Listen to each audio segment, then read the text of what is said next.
Yeah, as long as they got their beer, their television, their entertainment, who cares about the Bill of Rights or the Constitution? Who cares about the liberty of the individual? I got my beer, I got my parade, I'm having a good time. It's all lost on them. They haven't the foggiest idea. And the government, the establishment, encourages that stupidity. Now, don't misunderstand me. I'm for a good time as much as anybody else. But that seems to take precedence these days. I mean, we get upset more about sports players changing teams than we do about the Congress of the United States or the Supreme Court or the presidency stomping on our Bill of Rights and on our individual liberties. We think that liberty means buying whatever it is you want to buy. Consumerism. That's not what it was about any more than the Second Amendment was about the right to go hunting. We've lost it. We have no idea what we're up against. And they're just laughing at us. It's down the toilet, isn't it? It's down the toilet. It's not about minorities. It's not about race. It's about mankind, humankind. It's about what we were all about 200 and some odd years ago, about granting liberty to each other. Not at the expense of one, but at the benefit of all, without abrogating those principles. In the pretense of diversity and multiculturalism, we are being led down a path that I have seen used in third world countries, where the IMF and the World Bank have come in and pushed these things to the benefit of themselves and their profits, rather than the principles upon which we're supposed to be standing. These things are happening here in the United States, ladies and gentlemen, and they have for a number of years, but they're now getting to a crescendo. It's no wonder that I concern myself with the idea that it might be lost. What we need to return to is a love of each other, a love of our families, a love of our spouses, our children, a true love, not the gain of today, but of the hope of tomorrow. It's not in trinkets, it's not in these worthless beads that everybody seeks at these parades. It's in the principles of life and of hope and of freedom. Unless we get those back, the best thing to do is to go find some holy place to stand in, because, and when I say holy, in the Hebrew, holy means separate. It means stepped out of, away from, whether it's your family farm, your neighborhood, with a group of friends and loved ones, with a community garden, separating yourself from this Babylon, this nothing more than consumerism. It's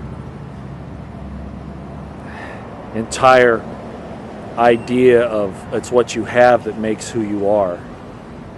We need to get away from that, because if you don't now, it'll be too late when it all falls apart, and that's not far away. I've come down to the beach because the world is full of noise. Noise that distracts us from what's important.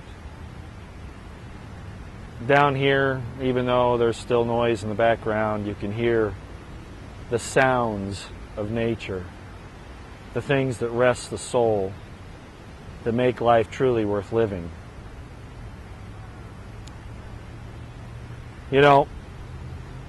I want to talk about a story about Gandhi. Mahatma Gandhi was brought to where he was because he saw the injustice in what the British Empire was trying to do in a land that they claimed as their own and was not.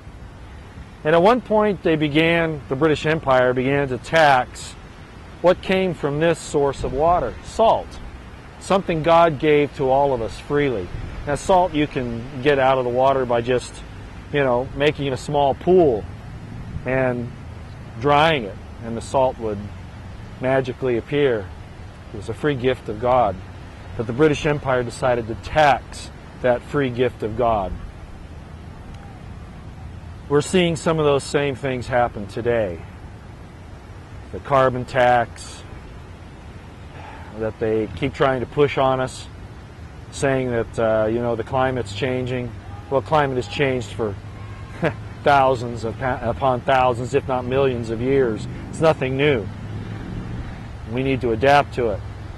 It's not something that should be taxed. Basically, the carbon tax was an attempt to really tax your existence, which they already do anyway. But Gandhi stood up to that, and we need to do so as well. I'm here in Galveston.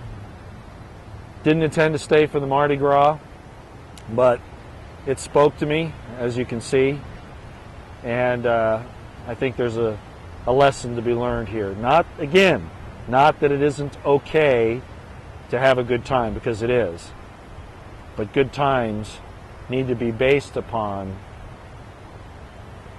our good graces. We work hard, we stand up for what's right, and then we celebrate. Unfortunately, celebration now takes precedence over principle. For those of you who are Bible fans, there's a scripture in Isaiah, and it says, "To the law and to the testimony, if they speak not according to this, it is because there is no light in them. Likewise, I will say, that if they speak not according to the right of the individual, to individual liberty, to the pursuit of happiness, then there is no light in them. To sacrifice our liberties in the name of security is to have neither."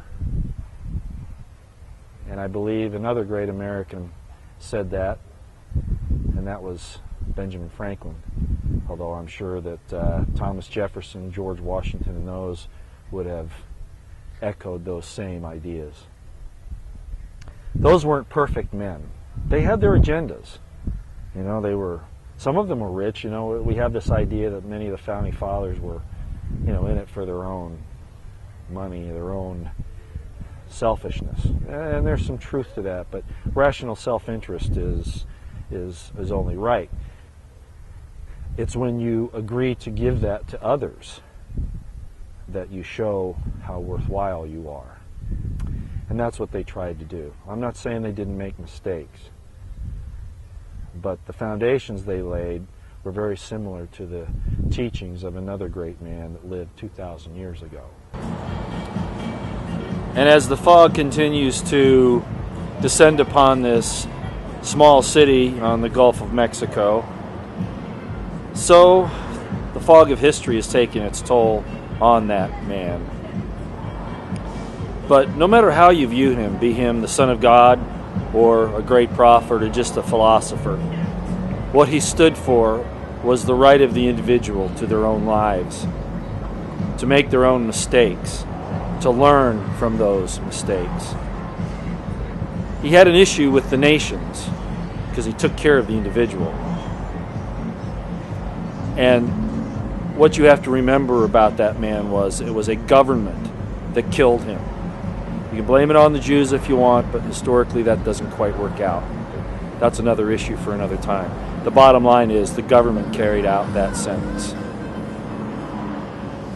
I think that should speak volumes to us. Not that we don't need government, but that government should respond to the needs of the people. And I mean the individual's rights. I mean the individual's pursuit of happiness. If a government doesn't protect that, it's not a government worth having. I only echo the founding fathers in that resolve.